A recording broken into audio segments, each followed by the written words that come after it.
Before you knew your name, before you knew the sound of your own voice, there was her eyes, her touch, her absence, her presence, and every silence in between.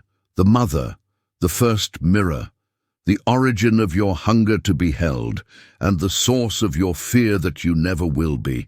This is not just about a person, it's about an imprint, a voice you still carry in your nervous system, a gaze you still seek in every room you walk into, even now, even silently. Maybe she was loving, but distant.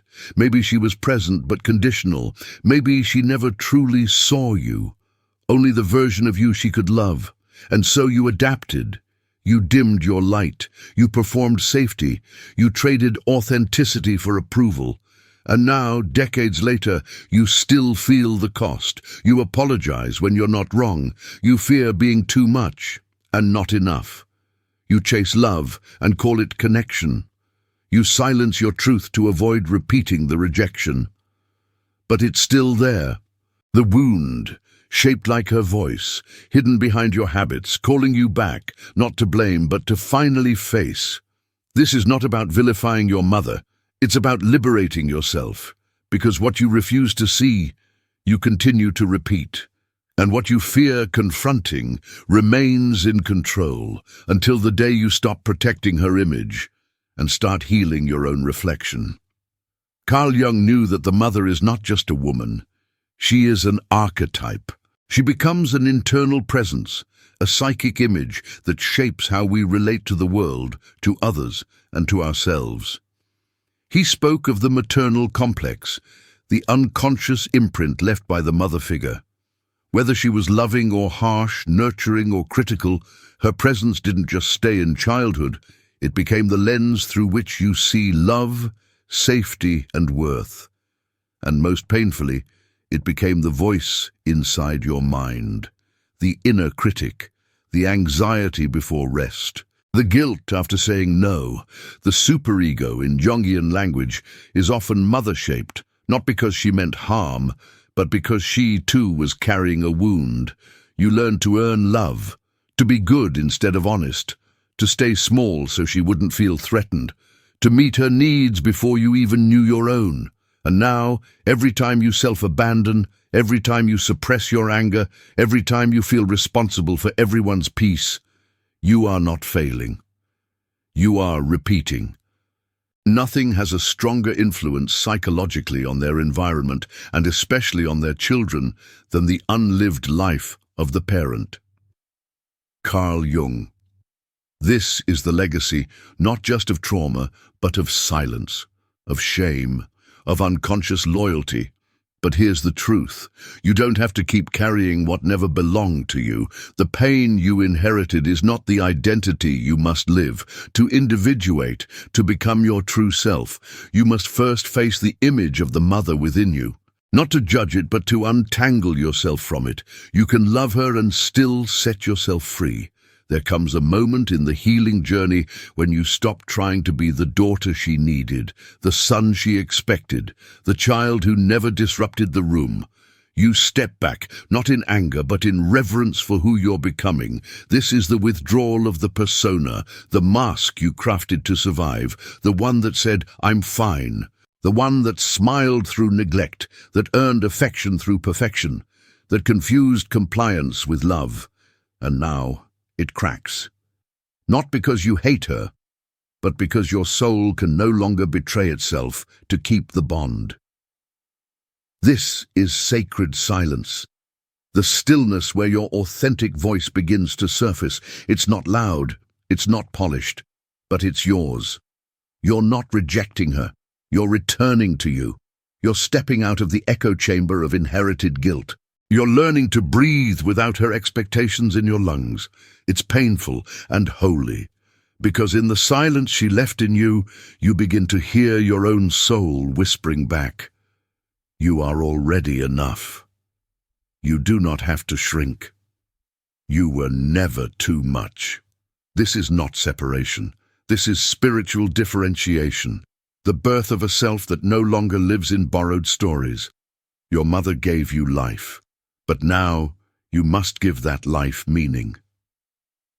In the silence, God begins the reconstruction.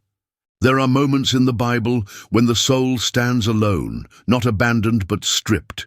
No more voices, no more roles, only silence and God within it. Think of Elijah trembling in the cave, expecting God in thunder or fire, but instead finding him in a whisper. And after the fire came a gentle whisper. 1 Kings 19:12. That's what happens when you begin to withdraw from the voice of your internalized mother. The noise fades, and in the sacred quiet that follows, you hear another voice, one that does not shame you, one that does not demand performance, one that does not disappear when you disappoint. It says, "Even if my father and mother abandon me, the Lord will hold me close." Psalm 27:10. This is not about rejecting your mother. It's about reclaiming your soul, the part of you that still trembles before her unmet expectations and needs permission to rest. God doesn't require you to stay silent to be loyal. He invites you to speak, to mourn, to name the wound and still belong. Jesus, even in his final moments, cried out, "Why have you forsaken me?" Matthew 27:46. Not because he lacked faith, but because the soul, even in divine love, must name its pain to be whole. And you can name what hurt. You can say it aloud, not to dishonor, but to disentangle. The truth doesn't destroy the bond, it heals the distortion. In Scripture, liberation doesn't come by denying the past. It comes by walking through it, with God as your witness, your Father, your center. This is the sacred unfolding, not dramatic, not visible, but real. You begin to notice it in small ways, when you speak your truth without shrinking, when you choose rest without guilt, when you say no and feel peace instead of panic. This is what it means to come home to yourself, not in rebellion, but in restoration. The image of the mother no longer controls you. It no longer whispers unworthiness in the quiet. It no longer decides how much of you is allowed to exist. And in that freedom, you meet God, not the God of duty, but the God of presence, of wholeness, of grace. Be still and know that I am God. Psalm 46:10. Stillness is not passive. It is the place where the false voices fade and the true self begins to speak. You no longer need to protect her story. You are writing your own. You can love her and still be whole. You can remember her and still reimagine yourself. Integration is not perfection. It is the quiet realization. I no longer need to carry what wounded me. Your nervous system begins to breathe. Your soul begins to trust. The echo of her fades, and your voice rises. This is the spiritual rebirth, the reconstruction in silence, the presence of God, not in replacement of her, but in resurrection of you. If these words touched something raw in you, if you felt the trembling truth behind your inherited silence, then this moment is yours. Not to accuse, not to erase, but to reclaim. Your deepest wound may still wear her face, but your deepest healing now wears yours. You are allowed to name what hurt. You are allowed to remember with clarity, not just with loyalty. You are allowed to be whole, even if she never was, even if she still isn't. This is not betrayal. This is liberation. This is God meeting you in the place where your soul was once asked to disappear. And now, if your heart knows this truth, if you feel the quiet power of this reckoning rising in you, say it out loud. Write it in the comments. I return what was never mine.